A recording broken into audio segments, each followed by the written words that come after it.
라는 제목의 책이 있어요. 악마의 경매. 어느 날 악마가 자기가 쓰던 물건들, 무기들을 경매에 내놨어요. 팔려고.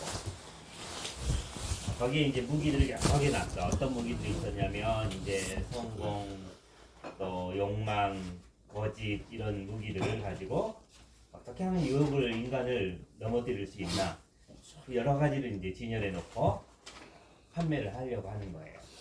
그런데 거기에 이제 물건 중에 하나는 엄청 비싼 게 다른 것보다도 너무 비싸거든. 그리고 많이 낡았어요. 그래서 그거를 살려던 다른 이가 물어봤어요. 이거는 왜 이렇게 낡았는데 비싼가요? 그런데 그게 뭐였냐면 받아볼까? 낙심이라고 하는. 그런데 이 악마가 그거에 대해서 설명을 해주는 거예요. 이제 물어봤으니까 자기에게 가까이 오라고 하면서 이게 왜 비싸냐면 슈퍼나가 신다. 우선 왜 이것이 낡았냐면 자기가 가장 애용해서 자주 쓰는 무기여서 낡아. 낙심이랍니다. 그리고 이것이 비싼 이유는 여기 있는 다른 다양한 무기 중에서 이것이 으뜸이 되는 무기래. 왜 그러냐면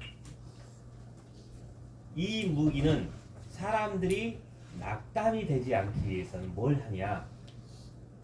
성공이나 인기나 재물을 얻기 위해서 다른 유혹의 도구에 쉽게 넘어가게 만듭니다. 그런데 이 낙담에 걸리게 되면 중독에 빠지거나 인생을 막 살아서 옳지 않는 길로 가는 무기를 수용하게 된다. 그래서 이 낙담에만 가지고 있어도 낙담에 한 번 걸리면 다른 무기는 그냥 사용해도 될 만큼 쉽게 사용할 수 있어요. 그래서 이것이 가장 자기가 많이 쓰고 가장 좋은 무기기에 자기는 이것을 비싸게 팔려고 한다. 그래서 그가 또 물어봤어요. 악마한테. 혹시 이렇게 좋은 무기인데 이 무기가 안 통하는 사람도 있나요? 라고 물어봤어요. 그랬더니 악마가 한참을 생각하다가 얘기를 하더래요. 안 통하는 사람이 있는데 그래서 내가 팔려고 한다. 그 안 통하는 사람이 누굴까? 선우야.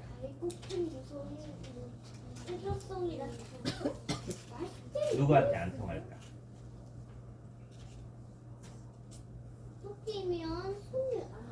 그 악마가 하는 말은 감사하는 사람한테는 이 무기가 통하지 않아.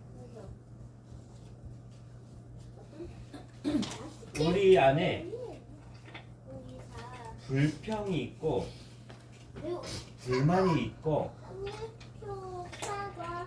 그것도 다른 거에 다른 죄에 쉽게 우리를 빠지게 하고 낙심하면 그것은 굉장한 두려움을 우리에게 줘요. 사람들은 성공하기를 원해. 왜요? 성공을 해야 낙심하는 존재들한테 나를 자랑할 수 있고 거기에 나는 빠지지 않고 우월한 존재가 되기 때문에. 그러나 낙심한 자들은 자기 인생을 쉽게 포기하기 때문에 악한 일에 잘 빠져. 중독되거나 거짓되거나 범죄를 저지르거나 나는 뭐 내 인생은 이거밖에 안 되는데 나는 노력해도 뭐 못 사는 사람인데 나는 어차피 사람들이 나를 나쁘게 보는데 계속 죄짓고 살지 라는 생각을 갖게 만드는데 감사라는 힘은 엄청난 힘을 가지고 있어요. 그래서 이 동화는 멕시코의 그냥 오래된 동화책이래요. 작은 책.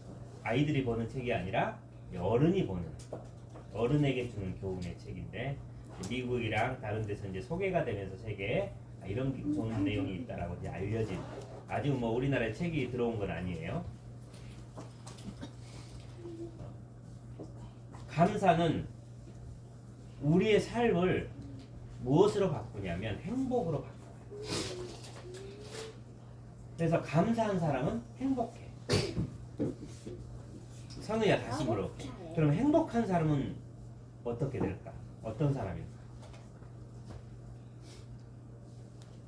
감사한 사람. 영타.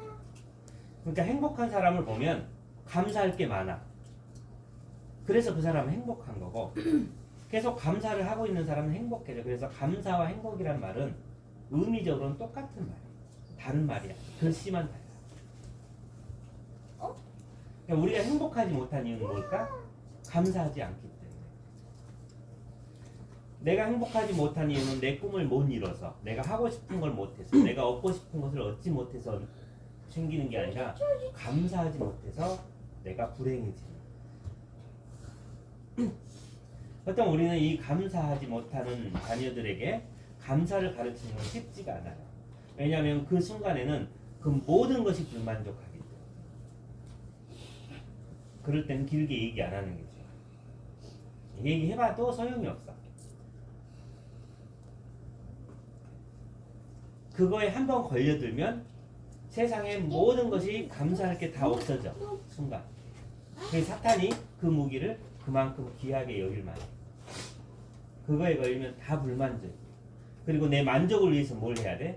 내가 이루고 싶은 뭔가 꿈을 이루어야 돼.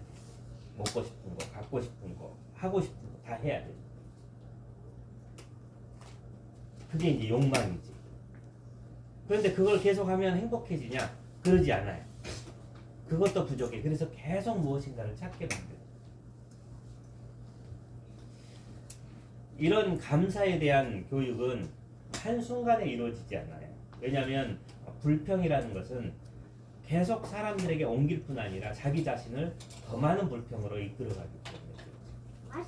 그래서 이런 것들이 자녀 안에서 나타날 때마다 기억해두고 감사할 기회들마다 감사를 얘기해줘야 돼. 식사할 때, 우리가 필요한 것을 뭘 구매할 때, 우리가 여행을 할 때, 우리가 무엇인가 얻은 것이 있을 때, 무엇인가 감사할 거리가 생길 때마다 계속 감사에 대한 얘기를 하면서 그 나눔 속에서 아 이게 감사할 수 있었던 거구나라는 것을 찾아갈 수 있도록 해줘야지. 그 순간 그거를 멈추게 한다는 것은 어려워요. 그냥 입은 다물게 할 수 있죠. 강압적으로 입을 다물게 할 수 있지만 그게 마음에 한 번 생기면 쉽게 사라지지 않아요. 그래서 시간이 지나서 아 이게 감사한 거, 내가 오늘도 살고 있다는 거, 내가 오늘도 건강하다는 거, 오늘도 내가 맛있는 밥을 먹을 수 있다는 거, 오늘도 내가 누군가를 만날 수 있다는 거, 아 이것도 다 감사할 거구나 라는 것을 발견하고 볼 때까지 꾸준한 교육이 필요하고, 더 또 중요한 것은 스스로 자기를 봐야 돼. 근데 스스로 자기를 본다라는 것은 아이에게는 어려워요. 꼭 눈이 앞만 봐. 내면을 못 봐요. 그래서 그 내면을 볼 때는 부모가 아닌 변하지 않는 존재가 얘기야. 그래서 하나님의 말씀 안에서 자기를 볼 때만 자기가 보여. 아, 내가 그동안 불평했구나. 내가 절망 가운데 있었구나. 홈스쿨 하다 보면 그럴 때가 있어요. 난 학교도 안 다녔어. 그지? 학교 다닌 적 있어? 학교도 안 다녔어. 공부를 잘해? 아니, 공부도 못하는 것 같아. 나도 뭐 특별히 뭐 다른 애들하고 겨뤄보는 것도 없지만 하여튼 못한다고 생각을 해. 다른 애들은 학교 다니면서 맨날 또 학원까지 다니니까. 그러면 운동을 잘하나? 운동도 뭐 특별히 잘하는 것도 없는 것 같아. 뭘 잘할 수 있어? 그러면 몰라요. 뭐 열심히 배우는 거 있어 목표를 가지고? 아니요, 목표도 별로 없고 특별히 열심히 배우는 것도 없어요. 그럼 이제 막 좌절이 오는 거예요. 나는 뭐 할 거야? 그럼 사회 나가면 난 아무것도 아니겠네. 다른 애들은 학교 날마다 가서 공부하고 끝나면 학원 가서 또 날마다 밤에까지 공부하고. 그럼 그 아이들을 내가 어떻게 따라갈 수 있을까? 그래서 홈스쿨 애들 중에 이제 좌절해서 그냥 나도 그러면 대충 살던가 그냥 뭐 자격증 하나 해서 돈이나 벌던가 먹고 살아야 되니까 자꾸 자기를 비하해요. 그래서 거기에 맞춰서 사는 존재. 그럼 낙심이 내가 가지고 있는 수많은 재능을 다 버리게 만들어요. 실제 훨씬 탁월한 재능이 있음에도 불구하고 지금 당장 그것이 내 손에 없다고 해서 나는 아무것도 없는 존재라고 생각해요. 그래서 그 생각을 바꾸는 게 쉽지 않아요. 오래 걸려요. 그래서 테스트도 하게 하고 새로운 것을 도전도 해보게 하고 자기들이 그것을 어느 정도 발견해야만 아 내가 저 아이들보다 특별히 못한 존재가 아니었구나, 내가 하면 더 잘할 수도 있구나라는 것을 발견하는 것은 시간이 많이 필요해요. 저희 큰딸이 어렸을 때 이제 저희가 잠깐 학원을 했어요. 방과후 학원이죠. 그런데 다른 애들이 거기에 이제 이미 다니는 애들이 있었고, 걔들은 학교 다니니까 공부를 자기 학년 거를 다 하죠. 누구나 다 자기 학년 걸 하고 있으니까. 근데 우리 애는 이제 자기 학년 걸 못 하는 거예요.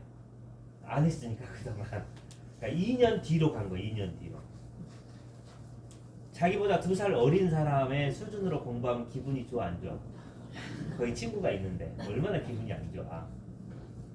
놀 때는 친구인데 공부할 때는 후배잖아. 자존심 상하지.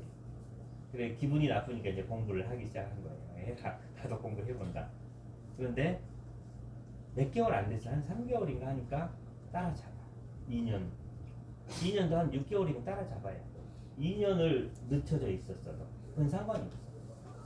그냥 하려고 하면 돼. 근데 단지 안 했을 뿐이야. 안 해서 내 안에 얼마나 재능이 있는지 내가 아직 모를 뿐이야. 근데 절망은 그 가능성을 다 없애고 나는 못한 존재로 생각해. 그래서 그거를 계속 심어주는 거예요. 나이도 있고 여기서 가장 힘이지. 키도 커. 가장 크겠네. 동생보다 다 은총이보다 크네. 이렇게 등치도 좋아. 건강해.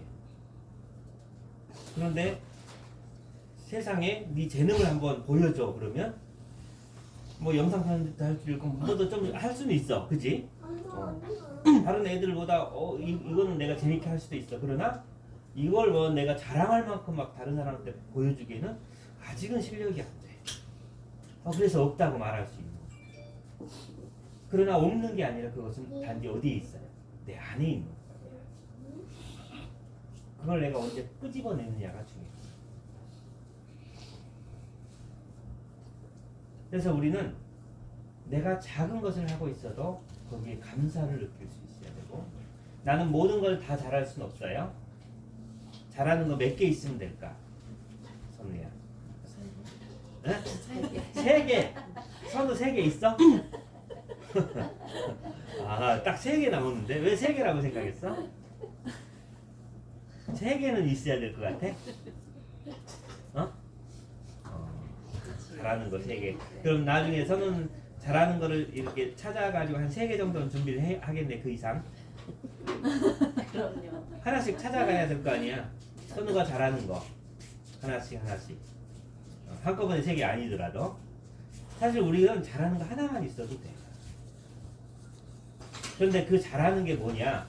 운동일 수도 있고 아니면 공부일 수도 있지만 다른 사람과 놀아주는 것도 있고 다른 사람을 배려하는 것도 있고 다른 사람을 위로하는 것도 있어.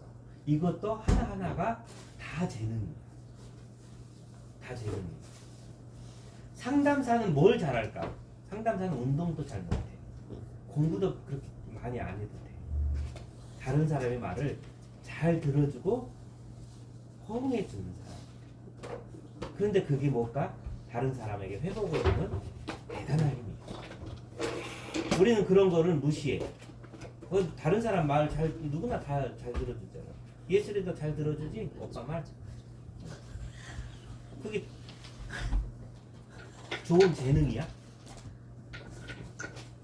재능이라고 생각해?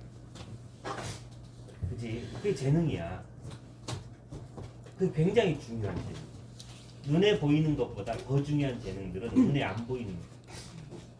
다른 사람과 어울릴 수 있는 거, 다른 사람을 끌어줄 수 있는 거,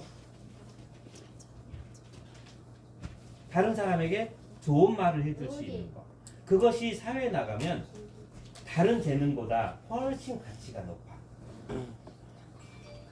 기계를 잘 다루는 사람보다 더 높아, 가치가. 근데 우리는 그거를 가치가 없다고 생각해. 그래서 나는 재능도 없어요, 잘한 게 없어라고 생각합니다.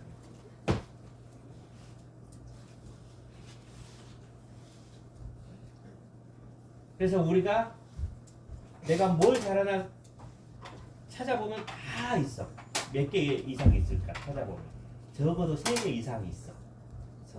선우도 찾으면 3개 이상은 있어. 선우가 자신 없는 것만 생각하면 안 돼. 자신 있는 거 생각하면 돼.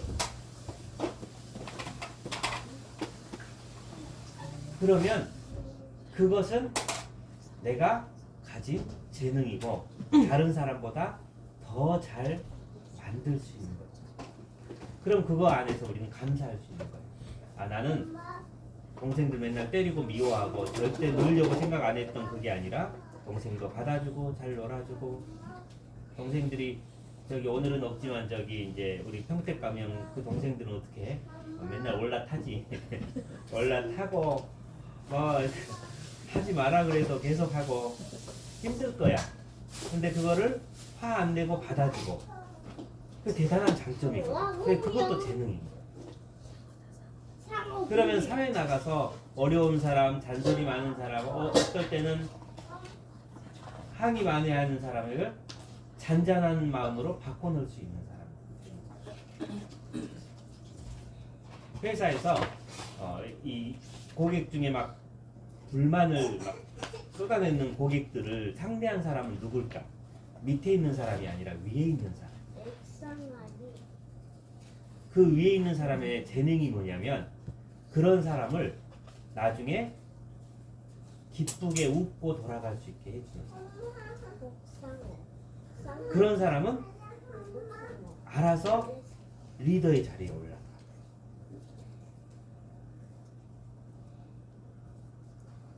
그래서 그건 굉장히 귀한 재능이고, 어느 회사나 고객을 맞이한 곳에는 꼭 있어야 될 사람.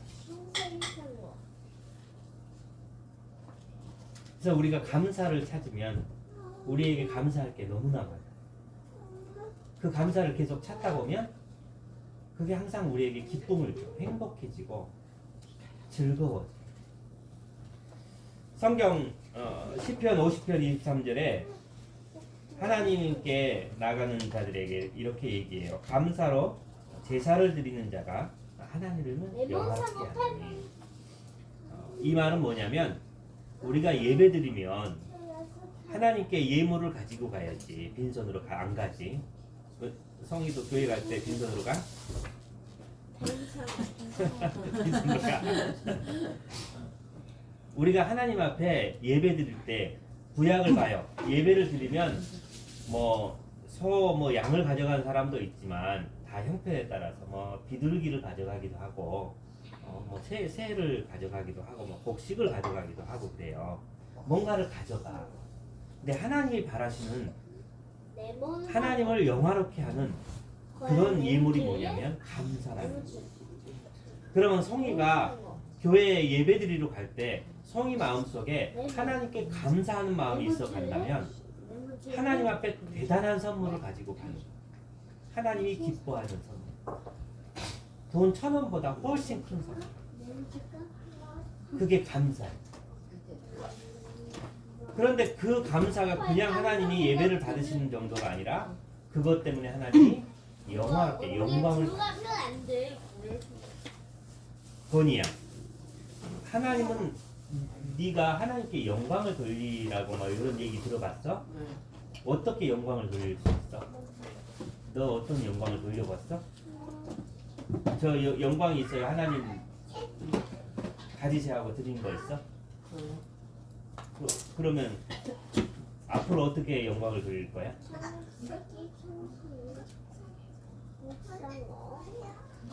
영광을 돌려야 되잖아. 그냥 살 거야? 영광을 돌려야지.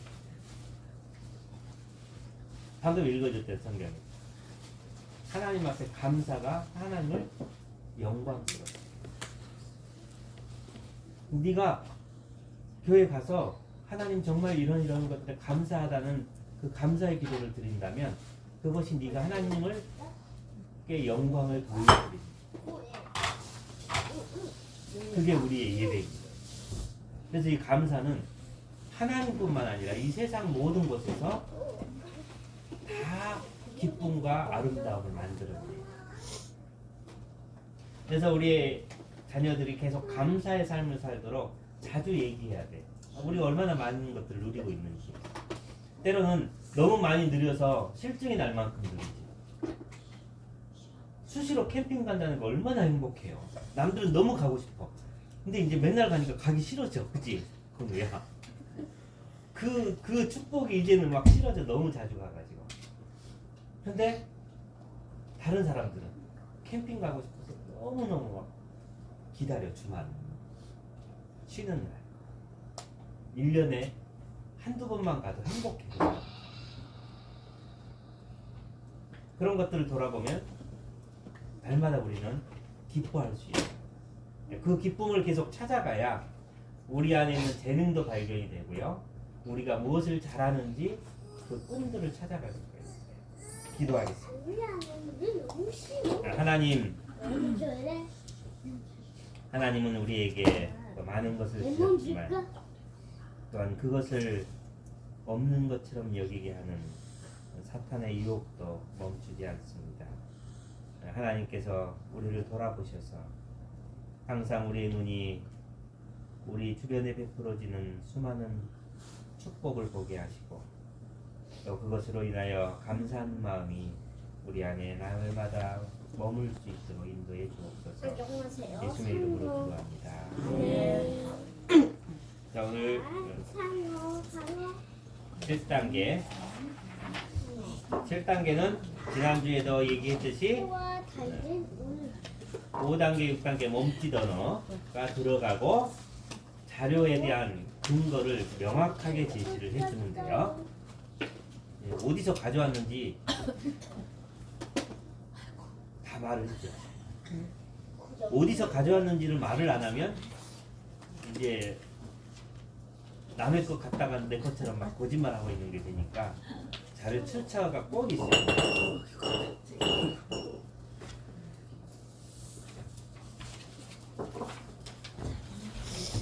자, 오늘은 나이 순으로 연설을 할게요. 어린 순부터. 어린 순부터 시작을 하겠습니다. 자, 시간이랑 준비 다 됐을까요? 나는 나이 많은 순서대로 할게. 멈췄어? 중간으로 적은 순서대로 해줄게. 여기